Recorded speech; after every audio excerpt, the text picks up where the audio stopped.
मुझे नहाना है, ऐसी आवाज लगाई पति ने। अरे सुनती हो, मुझे पानी गर्म कर दो, मुझे नहाना है। अब पत्नी ने एक बार में पति की बात नहीं सुनी। वैसे भी एक बार में पत्नी कहाँ सुनने वाली है, वो तो 2-4 बार कहे तब जाकर के सुने, और सुने तो सुने, नहीं तो अनसुना कर दे, क्या ठिकाना। तो फिर पति ने दूसरी बार आवाज लगाई, अरे वो सुनती हो, पानी गर्म कर दो, मुझे नहाना है।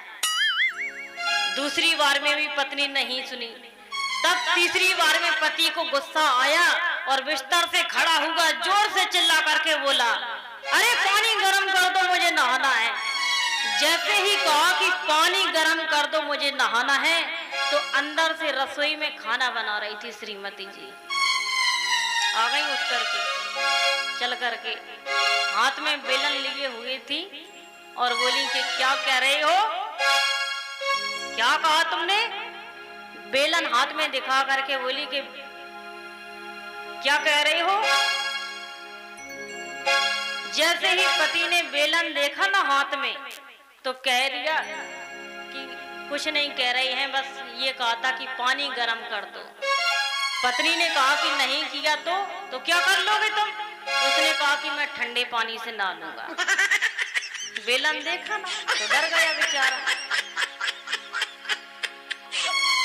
अभी थोड़ी देर पहले बिस्तर में पड़े पड़े कह रहा था कि पानी गर्म कर दो, नहीं तो, और जैसे ही बेलन देखा ना तो कहा कि ठंडे पानी से नहा लूंगा।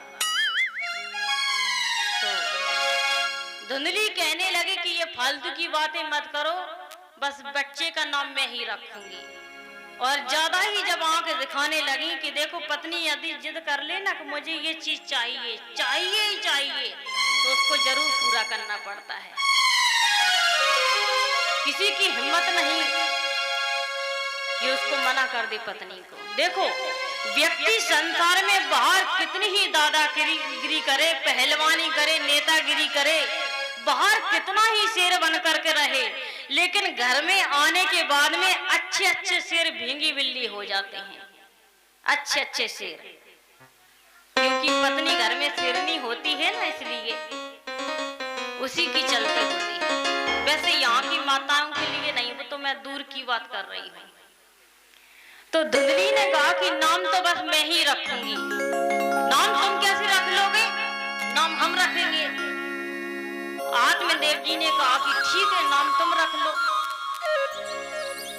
तुम्हारे मन में जो नाम आ रहा है उसी को रख लो। तो धुंधली ने कहा कि मेरा नाम है धुंधली, तो मेरे बेटे का नाम होगा धुंधकारी। धुंधकारी नाम, क्योंकि माँ ने अपने नाम से मिलता जुलता नाम रखा है, धुंधली और धुंधकारी। तो धुंधकारी बड़ा होगा तो वो सारे गलत काम करने लगा, सारे गलत काम। आत्मदेव जी ने उसको खूब समझाया कि बेटा मान जाओ, जितने तुम काम करते हो ना ये सारे गलत काम है। जुआ खेलना, शराब पीना, तुम एक साधु के घर में जन्म लिया है, एक साधु के बेटे हो, साधुओं को ये काम शोभा नहीं देता, ऐसा मत किया करो। पर धुंधकारी तो बड़ा हो गया था ना, वो कहाँ मानने वाला था। और कहते हैं जब बच्चे ज्यादा बड़े हो जाते हैं ना, तो माता पिता की थोड़ी कमी सुनते हैं, माता पिता की कम सुनते हैं। धुंधकारी कहने लगा, अरे आप चुपचाप बैठे रहो, जब देखो तब चिल्लाते रहते हो, ऐसा करो वैसा करो, वैसा मत करो, ऐसा करो, जो मैं करता हूँ ठीक ही करता हूँ। और कहते हैं जब इतना सुना तो आत्मदेव जी रोने लगे। आत्मदेव जी कहने लगे कि हे भगवान, मेरे मंदिर जैसे घर को धुंधकारी ने नरक बना करके रख दिया, इससे तो अच्छा मैं बिना पुत्र के ही ठीक था।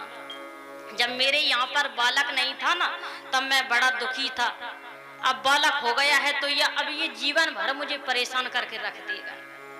खूब रोने लगे, रुदन करने लगे आत्मदेव जी। जगह जगह घर में शराब की बोतलें पड़ी हुई हैं, जगह जगह मांस के टुकड़े पड़े हुए हैं, सब धुंधकारी की वजह से। अच्छा यदि पिता डांट दे, आत्मदेव जी डांट रहे हैं धुंधकारी को, लेकिन माँ मना लेती है, माँ मना कर देती है पिता को कि मेरे बेटे को डांटो मत। तो तो धुंधली जो थी वो अपने बच्चे को बड़ा सपोर्ट करती थी, बड़ा सपोर्ट, बड़ा उसको बहला फुसला करके उसको लाड़ प्यार करती थी।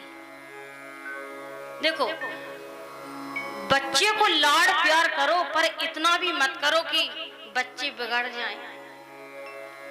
मेरा एक बेटा है, मेरा एक लौता बेटा है, मेरा ऐसा बेटा है, बड़ा चाहता बेटा है, उसको इतना बिगाड़ दिया, उसको इतना बिगाड़ दिया कि वो अपनी माँ को ही मारने लगा एक दिन, इतना बिगाड़ दिया। और कहते हैं जब अपने ऊपर बात आती है तभी व्यक्ति को पता चलता है। अभी तक तो धुंधली मना करती थी कि मेरे बेटे के ऊपर मत चिल्लाओ, पति को डांटती थी, और जब कहते हैं जब बेटे ने माँ को ही मारना शुरू कर दिया ना, माँ को मारने लगा, तब माँ को पता चला कि ये जो कर रहा है वो सब गलत कर रहा है। फिर अपने बेटे को समझाने लगी, ऐसी कहता है कि ऐसा मत करो बेटा, लेकिन वो कहाँ मानने वाला था। तो अब तो वो पूरी तरह से बिगड़ गया था।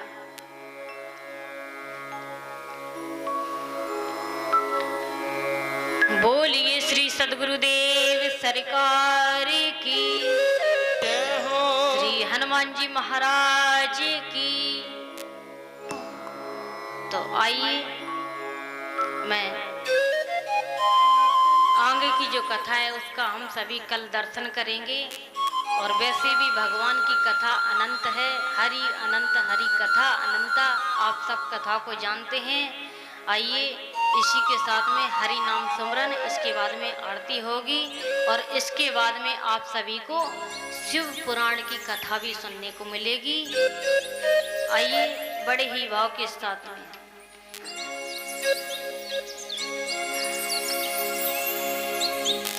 हो तेरी हीरा जैसी श्वासा, हो तेरी हीरा जैसी श्वासा, बातों में बीती जाए रे मन राम राम बोल, रे मन राम राम बोल, रे मन राम राम बोल, रे मन राम राम बोल।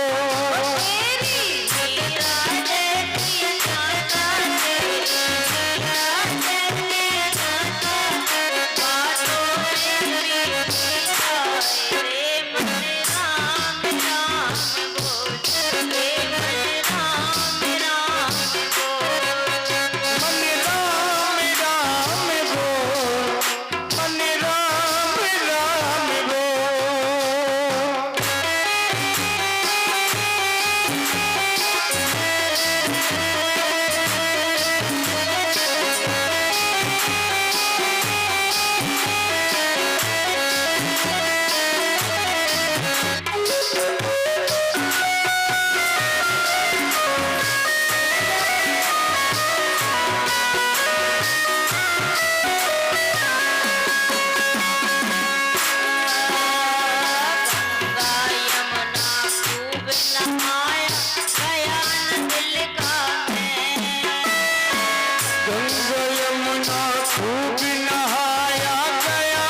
सभी भक्त एवं माताएं बहनें यथास्थान खड़े हो। बस इतना ही, मिलते हैं दूसरी खबर में। आपकी जन